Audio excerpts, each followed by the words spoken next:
খুবই গুরুত্বপূর্ণ একটা ইস্যু এবং এই মোমেন্টে বাংলাদেশে সবচেয়ে বেশি বোধহয় তাকে নিয়েই আলোচনা হচ্ছে এবং যে বিষয়টা নিয়ে এত সোশ্যাল মিডিয়ায় এত আলোচনা হয়েছে, এত কিছু মানুষ জানে এবং যেখানে তামিম ইকবাল নিজেই লাইভে এসে সব বলে দিয়েছেন এবং এত এত রিপোর্ট হয়েছে তাকে নিয়ে, এত এত পত্রিকা, এত এত টেলিভিশন এবং অনলাইনে গিয়েছে, সেই হিসাবে আসলে এই ইস্যুটা নিয়ে নতুন করে আসলে যে বিষয়টা আর কি সামনে এসেছে সেটা হচ্ছে যে তামিম ইকবাল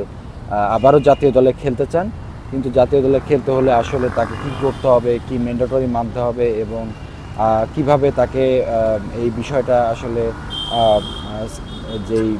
যে মাধ্যম দিয়ে তাকে আসলে এভাবে চলতে হবে এবং বাংলাদেশ ক্রিকেট বোর্ডের এমপ্লয়িরা যেভাবে চলে ঠিক তাকে সেই নিয়মকানুন মেনে এবং নাজমুল হাসান পাপন, যিনি বাংলাদেশ ক্রিকেট বোর্ডের প্রেসিডেন্ট এবং ক্রীড়া ও যুবমন্ত্রী, এবং ওনার সাথে বসে যে ডিসকাসটা হবে যে আসলে ওনার প্ল্যানটা কী। ঈদের পরে আসলে বসার কথা ছিল কিন্তু সেটা হয়নি। আদৌ আর ওয়ার্ল্ড কাপের T20 ওয়ার্ল্ড কাপ নিয়ে একটা ধোঁয়াশা উঠেছিল, T20 ওয়ার্ল্ড কাপের প্ল্যানেই নেয় তামিম ইকবাল। ফলে যেটা হচ্ছে যে উনি যেহেতু টেস্টটা প্রিফার করেন, কিন্তু ওনার যে ফিটনেসের পরিস্থিতি এবং ওনার যে বর্তমান অবস্থা সেই প্রেক্ষিতে আসলে তামিম ইকবাল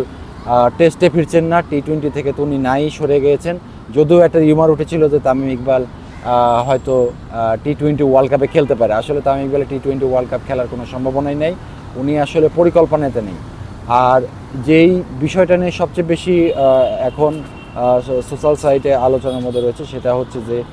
তামিম ইকবাল তাহলে ফিরবেন কবে। তামিম ইকবালের ফেরা নিয়ে আসলে আলোচনা নিয়ে কথার শেষ নাই, তবে যতদূর ধারণা করা যায় বাংলাদেশ ক্রিকেট বোর্ডের প্রেসিডেন্ট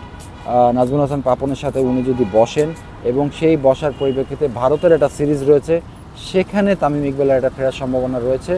এবং যে ব্যাপারটা হচ্ছে তার আগে তাকে অবশ্যই হাতুড়ি সিংয়ের সাথে বসতে হবে এবং নাজমুল হোসেন শান্ত, যিনি 3 ফরম্যাটের অধিনায়ক, তার সাথে একটা মিটিং হতে হবে এবং সেই মিটিংয়ে যৌথ হবে এবং এই মিটিংয়ের প্রেক্ষাপটে আসলে ঠিক হবে যে অ্যাকচুয়ালি উনি সামনে T20 ওয়ার্ল্ড কাপে খেলবেন কিনা। কিন্তু T20 ওয়ার্ল্ড কাপে যেহেতু খেলবেন না, এই প্রসঙ্গ তো এখন বসার কোনো প্রশ্নই আসে না। যদিও তিনি বসেন সেটাও আসলে ওয়ার্ল্ড কাপের পরে বা তার ফেরার সম্ভাবনা ওয়ার্ল্ড কাপের পরে, এবং সেটা অবশ্যই ভারতের ওয়ানডে সিরিজটা হতে পারে, যেটা হচ্ছে যে ভারতের যদি কোনো ওয়ানডে সিরিজ থাকে বা তারপরে কোনো ওয়ানডে সিরিজ থাকে, সেই ওয়ানডে সিরিজের মাধ্যমে তামিম ইকবালের ফেরার একটা পথ হতে পারে। এখন এখানে প্রশ্ন আসতে পারে যে তামিম ইকবাল আসলে ন্যাশনাল টিমে খেলতে চান কি না। আপনারা সবাই জানেন যে তার পিঠের ডিস্কে একটা ব্যথা আছে এবং এই ব্যথাটা মাঝে মাঝেই ফিরে আসছে এবং এই ব্যথার জন্য তাকে সাফার করতে হচ্ছে অনেক, এবং এরকম একটা পরিস্থিতিতে উনি আবার ফিরবেন কি না এবং এটার জন্য ওনার একটা অপারেশন দরকার ছিল, সেই অপারেশনটা উনি করবেন কি না, সেই অপারেশনটা ডান হওয়ার পরেই দেন বোঝা যাবে যে আসলে তামিম ইকবাল আন্তর্জাতিক ক্রিকেটে ফিরবেন কি না। তামিম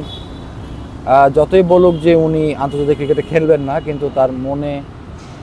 একটু রেসপেক্ট নিয়ে, মানে এত বছর ইন্টারন্যাশনাল ক্রিকেটকে দিয়েছেন, একটা সম্মান নিয়ে সবাই যেতে চায়, যে কোনো মানুষও তার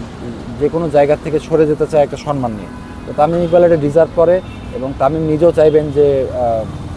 মানুষের মধ্যে থেকে গ্যালারি স্লোগান নিতে নিতে তামিম ইকবালের আসলে প্রস্থান হবে এবং উনি খেলায় আবারও ফেরা উচিত এবং সম্মান নিয়ে তার বিদায়টা হওয়া উচিত বলে আমি মনে করি। ধন্যবাদ।